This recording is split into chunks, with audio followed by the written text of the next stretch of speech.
Katuro, grabe namang bawi mo kay Katuro sa mga parcel. Parcel ng parcel eh. Ako, nagparcel ako isang 10-wheeler. Grabe oh. O yan, Ano mo pinagbibili mo? mga tiles. Ano tiles? Ano gagamitin mo dito? Oh? Ibenta. Kailangan mo ibenta yan. Napakadami. Kasi si Katura kasi, Oh. namumuro sa akin yan.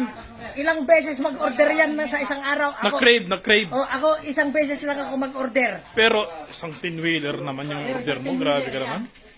Oh. Oh? Nagsimula sila magdiskarga mga alas 2. Yan hanggang ngayon. Ayan, Oo di pa nakakalahati. Grabe naman yung bawi mo kay Katura. Oh. Pero ibebenta mo yan. Ibebenta ko yan, mga tiles na 60 by 60 for only 150 pesos. Oh. 40 by 40 na for only 50 pesos. Grabe naman yun. Oh, ang mumura! Bagsakan Mura nga. dito sa bahay. Ah. Oh, meron din tayong available na 30 by 30, 30 by 60. Meron dyan, at saka hindi lang tiles. Meron din tayong mga bowl, yung toilet. Meron tayong mga pintuan ng CR. Mga CR. Ayan.